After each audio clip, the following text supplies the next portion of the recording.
ঘুরে বেড়াচ্ছিলাম। এখন আছি গাড়িতে করে আমরা যাচ্ছি এখন হ্যানয় সিটি সেন্টারে প্রায় 10টা। এখন যাচ্ছি ওই সিটির দিকে। এখান থেকে দূরত্ব প্রায় 22 কিলোমিটারেরও বেশি। নেটে দেখাচ্ছে 22, তার থেকে বেশি। যেতে সময় লাগবে 40 মিনিট। দাদা hi, say hi brother bro.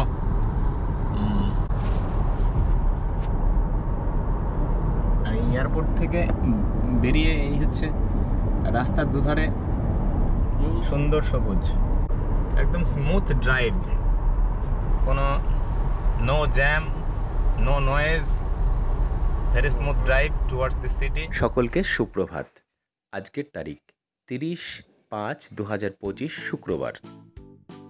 Vietnam ভ্রমণের আরও একটি নতুন ব্লগে সকলকে স্বাগত। এই ব্লগটিতে থাকছে আমরা এয়ারপোর্ট থেকে কীভাবে হ্যানয় সিটি সেন্টারে পৌঁছালাম এবং সেই সাথে হ্যানয় শহরে দেখার মতো কী কী আছে, তাই আমরা প্রথম দিন সেগুলি ঘুরে ঘুরে দেখব। হ্যানয় শহরের দিকে যাওয়ার পথে বন্ধুরা, এটি হচ্ছে হান নদীর ওপরে তৈরি ব্রিজ। নদীটা বেশ অনেকটাই চওড়া, জল আছে, তবে এর অববাহিকার মতো আশেপাশে অনেক শাখা আছে, তো নদীটি বেশ বড়। আমরা ক্রমশ এগিয়ে চললাম।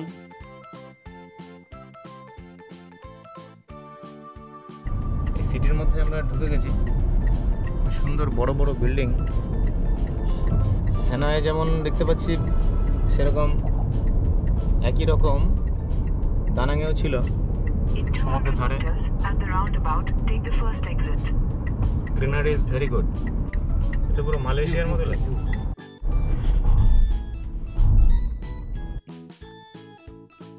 ভিয়েতনাম পর্যটকদের জন্য খুবই বাজেট ফ্রেন্ডলি ও ভিয়েতনামের রাজধানী হ্যানয় এই শহরটি বেশ গোছানো। চারিদিকে রয়েছে পুরনো ফরাসি ফ্রেঞ্চ স্টাইলের বিভিন্ন বাড়িঘর, সেই সাথে পূর্ব এশিয়ার ছোঁয়া একটা যে স্টাইল সেগুলো তো রয়েছেই। চারিদিকে প্রচুর রয়েছে গাছপালা, ঠিক যেমন আমাদের কলকাতার মতো।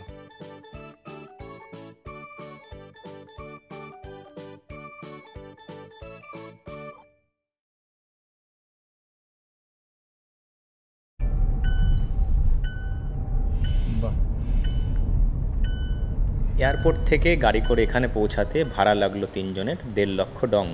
ঘন্টাখানেক বাদে গাড়ি আমাদের নামিয়ে দিল একেবারে heart of the city, Hanoi city backpackers হোস্টেলে। এই পৌঁছে গেছি। দুদিনের ভাড়া কত বলবো সব পরে। এখন আপাতত গিয়ে ফ্রেশ হয়ে রুমে বসি, তারপর কথা হবে।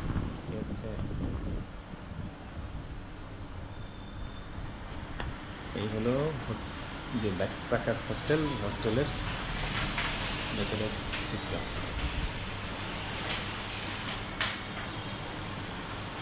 SIM card, card to airport, lost of key, deposit towel with password, Wi-Fi password.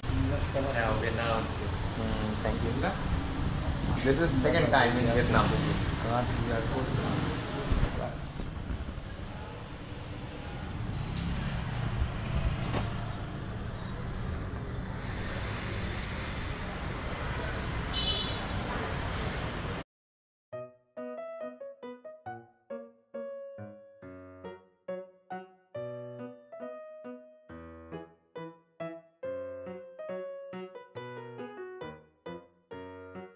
মানে ঠিক মনে হবে কলকাতার পার্ক স্ট্রিটের মতো, একেবারে কলকাতার পার্ক স্ট্রিট, তাই না?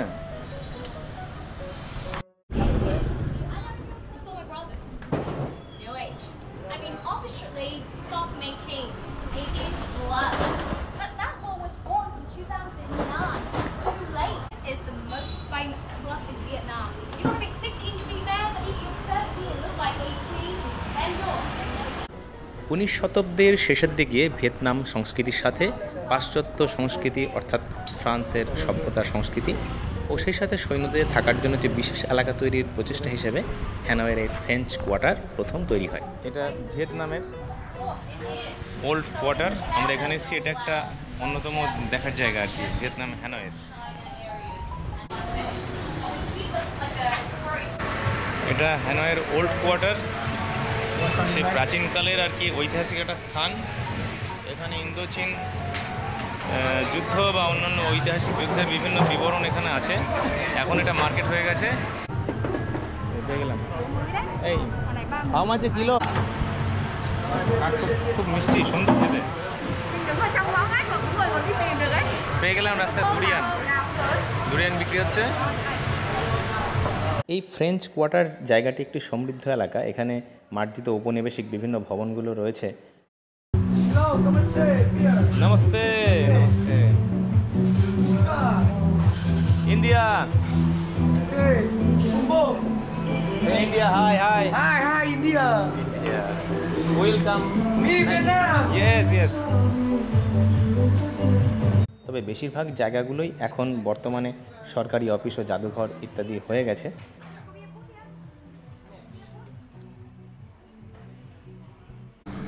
অনেক পুরনো জায়গাটা। এর কাছেই রয়েছে হাং দাও স্ট্রিট, জুতো কেনাকাটার জন্য বিখ্যাত।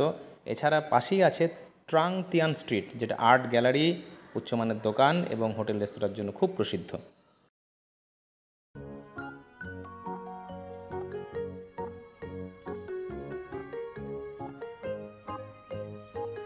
আজকে পায়ে হেঁটেই ঘুরবো কয়েকটা জায়গা। আবহাওয়াটা খুব সুন্দর, রোদ ঝলমলে আকাশ, বৃষ্টি হয়নি। তবে ভিয়েতনামের জায়গাগুলো খুবই সুন্দর, চারিদিকে গাছপালা, ঠিক পার্ক স্ট্রিটের কলকাতার মতো। খুব ঘিঞ্জি ভাব এবং জ্যাম বিশেষ নেই, তাই হেঁটেই ঘোরা যায়।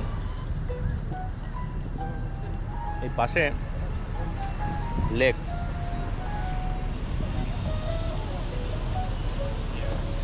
আর ওখানে একটা বড় একটা মন্দিরের মতো রয়েছে।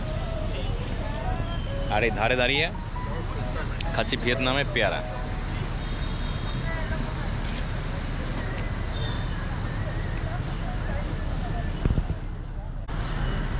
বাতাবি লেবুর মতো পেয়ারা এক একটা, যেমন মিষ্টি তেমন স্বাদ।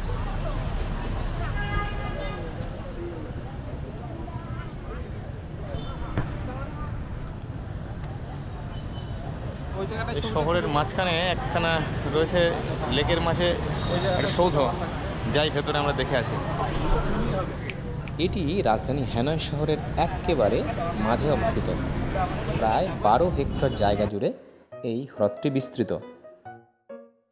এটি সোর্ড লেক বা তরবারি লেক নামে পরিচিত। লোকালি নাম ট্রা ভং।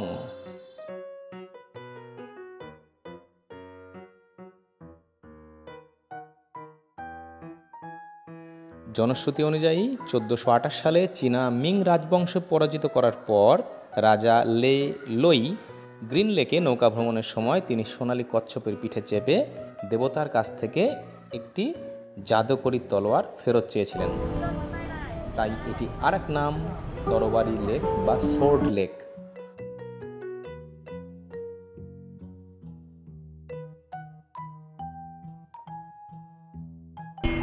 আসলে বড় একটা লেক, লেকের মাঝে একটা স্থাপত্য আছে, এটাই হচ্ছে এখানকার বৈশিষ্ট্য।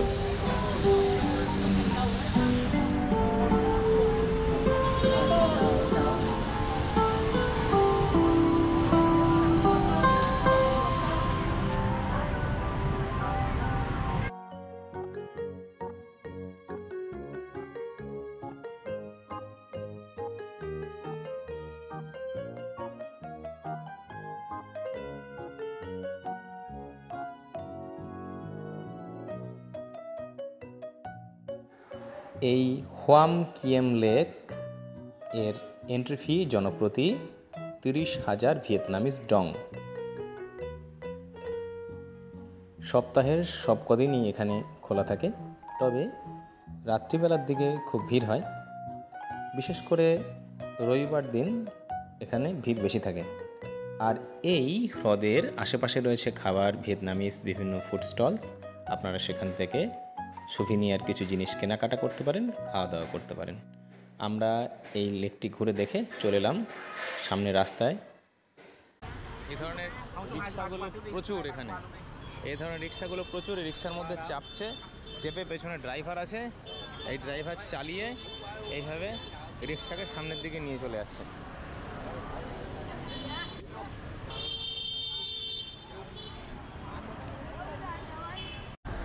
সামনেই রয়েছে সেন্ট জোসেফ ক্যাথিড্রাল।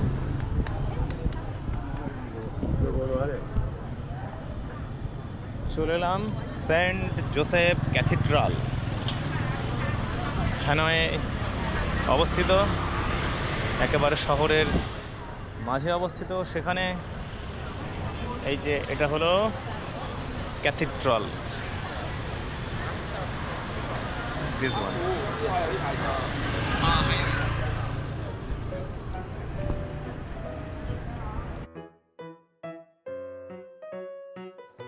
রাজধানী হ্যানয় শহরের একেবারে কেন্দ্রবিন্দুতে অবস্থিত সেন্ট জোসেফ ক্যাথিড্রাল একটি বিখ্যাত ঐতিহাসিক স্থান। সর্বোপরি এটি একটি ক্যাথলিক চার্চ এবং এটি দর্শন করতে অবশ্যই যাওয়া উচিত ভিয়েতনাম ভ্রমণে এলে। তবে গির্জাটির তার ক্লাসিক্যাল স্থাপত্য ও দীর্ঘস্থায়ী ভিয়েতনাম যুদ্ধের পরেও আজও মাথা তুলে দাঁড়িয়ে আছে। এটি একটি অন্যতম ঐতিহাসিক নিদর্শন এবং ধর্মীয় স্থানও বটে।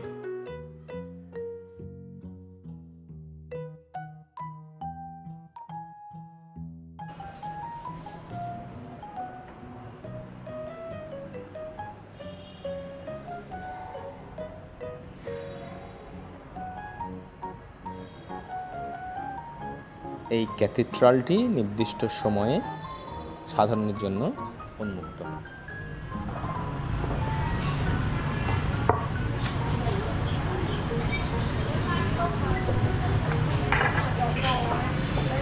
বন্ধুরা, এখন আছি এই হ্যানয়ের বিখ্যাত সেই স্ট্রিট, যেখানে কফি খেতে খেতে ট্রেন আসে।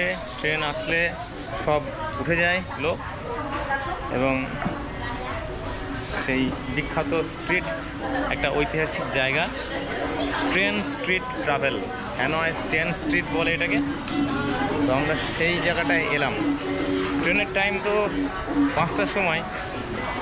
একজন বললেন, এখানে আমি দুজনকে জিজ্ঞেস করলাম শপকিপারকে, 5টার সময়, এখন তো 5টা 10 বাজে, দেখি ট্রেন আসে কি না, দেখা মেলে কি না। এখানে বসে কফি খেতে খেতে এই ট্রেন আসবে, সব চারিদিকে গোছানো আছে, যেগুলো টেবিল যা আছে সব লোক উঠে যাবে, ট্রেন চলে যাবে,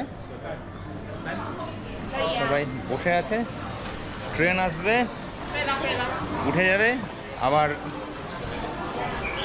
তারা কফি খেতে বসবে। এটাই একটা আনন্দ, বসে বসে একদম গা ঘেঁষে ট্রেন চলে যাবে, এবং সেই সাথে ছবি তোলা, কফি খাওয়া, একটা আমেজ। এটা একটা বড় আনন্দ। দেখি এখানে কেমন কি।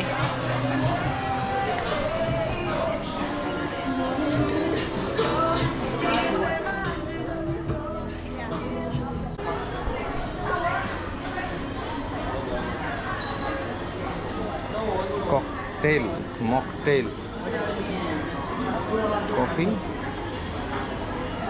কফি বোয়ান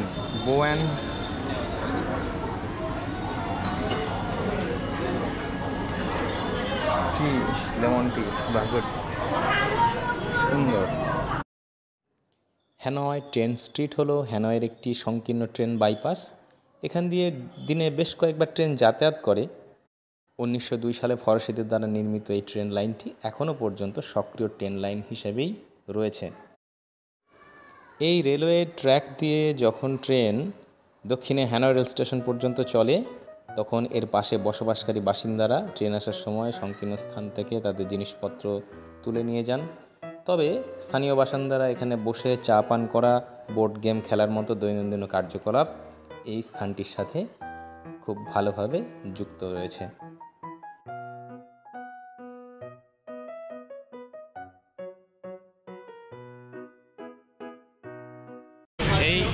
সারি সারিভাবে টেবিল পাতা আছে, এখানে বসে কফি খাওয়া যাবে।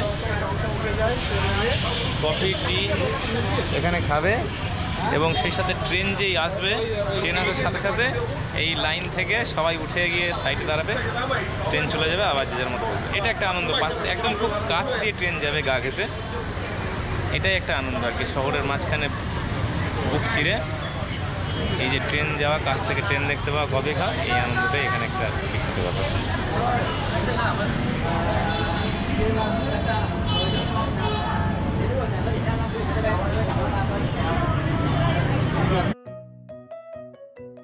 এখন ঘড়িতে সময় বিকেল 5:50, চারিদিক সুন্দরভাবে সেজে উঠেছে, দারুণ লাগছে এক কথায়।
ভিয়েতনাম ন্যাশনাল ফ্ল্যাগ রেলিক সেই জায়গাটায় রয়েছি। এটাও শহরের মাঝেই, হাঁটতে হাঁটতে এলাম, কিন্তু এখন বন্ধ। আমরা দেখবো ওটা আবার।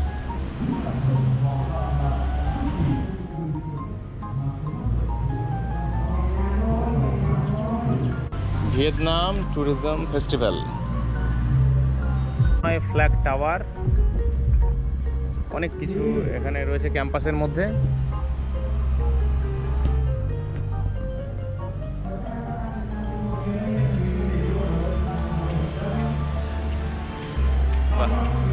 সুন্দর চারিদিকে। ভিয়েতনামের একটা ভালো বৈশিষ্ট্য, বড় বড় ঝাড়বাতির মতো বানানো হয়েছে, ক্রাফটস, হাতের কাজ, এবং একটা সুন্দর একটা শিল্প বলতে পারি। এই যে সুন্দর সুন্দর যে ঝাড়বাতির মতো চারিদিকে ঝোলানো, সন্ধ্যাবেলায় আলোকসজ্জা এগুলো খুব সুন্দরভাবে সেজে ওঠে। ভিয়েতনামের হোয়ান শহরে কিন্তু এটা সব থেকে বেশি দেখা যায়।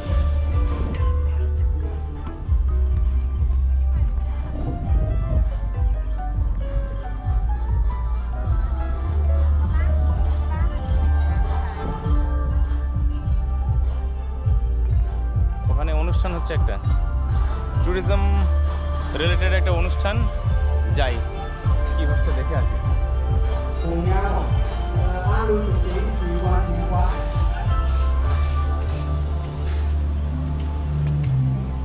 Con trai đấy, vào dưới con trai thì Ngọc vào dưới đây. Ngọc về trang rồi.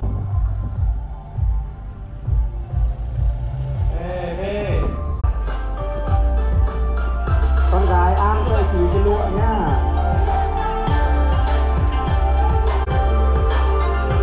Về kết rồi, ra rồi. Năng lượng sáng tạo và đổi mới. Hà Nội không ngừng chuyển mình, đưa văn hóa trở thành yếu tố cốt lõi trong việc định hình bản sắc đô thị, tạo nên những dấu ấn khó phai trong lòng người dân và du khách.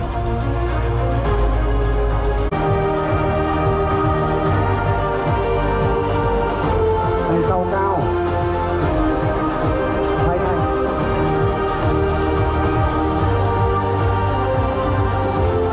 Cắt sáng ấy.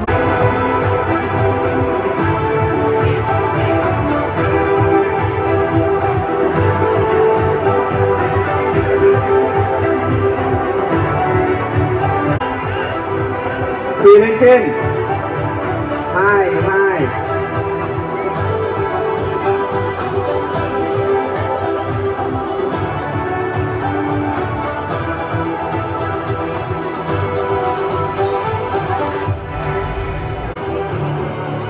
Lên lưng, lên lưng, lên lưng.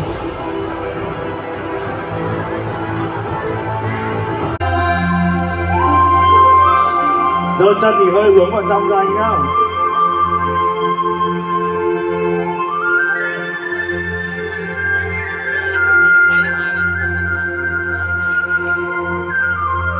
時有真物浸唔轉啦，咁樣，hello，那是我有歷史講喎。 এখানে ভিয়েতনামের tourism সংক্রান্ত বিভিন্ন exhibition প্রদর্শনী আগামী দিন হবে, তার জন্য এখানে প্রস্তুতি চলছে। আমরা সেগুলো কিছুটা দেখলাম, দেখে চলে এলাম। সেই ক্যাম্পাসের মধ্যেই রয়েছে এই জায়গাগুলি। আমরা যাই, সেগুলো একটু ঘুরে ঘুরে দেখি।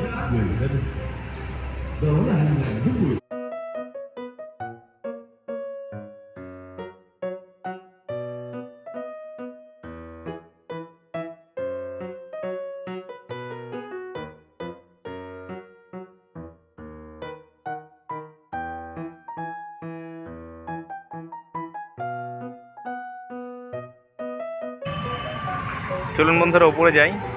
এই সৌধটার ওপরে থেকে আরও ভালোভাবে জায়গাটা দেখা যাবে।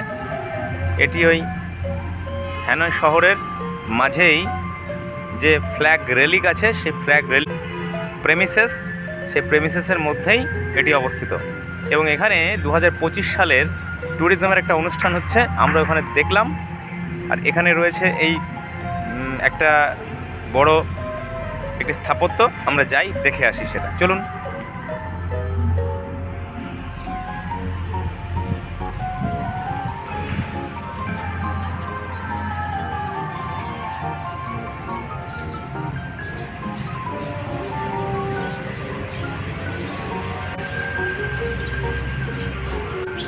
বন্ধুরা চলুন ওপরে যাই, ওপরে গিয়ে দেখব এই জায়গাটা কেমন লাগে।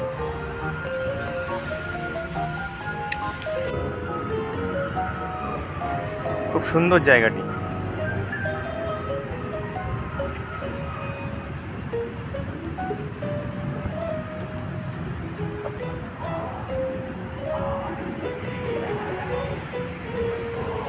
এই সৌধটি ওপরে, আর দূরে ওখানে শহরটাকে দেখা যাচ্ছে।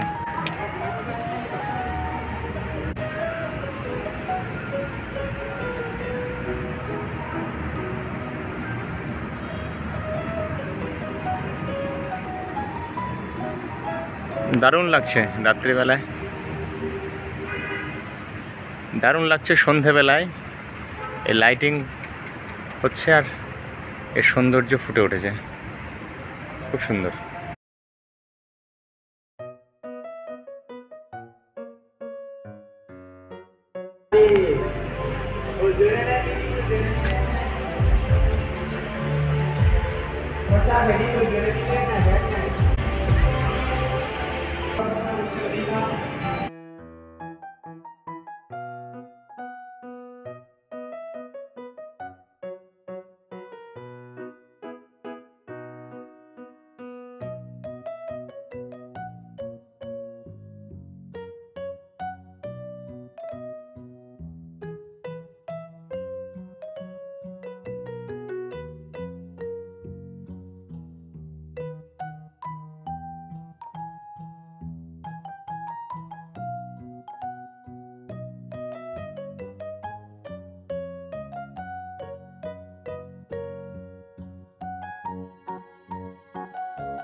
বন্ধুরা আমরা ভিয়েতনাম ফ্ল্যাগ রেলিক যে ক্যাম্পাস, সেই জায়গাটি আমরা ঘুরে দেখলাম। এখন এবার ঘরে ফিরতে হবে, আমরা এখান থেকে হোটেলে যাব। বন্ধুরা দেখা হচ্ছে আপনাদের পরবর্তী ব্লগে। আবার ভিয়েতনাম এই হ্যানয় শহরের আরেকটি এপিসোডে।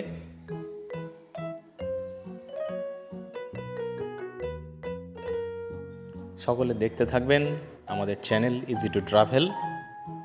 সকলকে ধন্যবাদ এবং দেখার আমন্ত্রণ রইল আগামী পর্বের হ্যানয় শহরের পরবর্তী ব্লগটি। সকলকে ধন্যবাদ।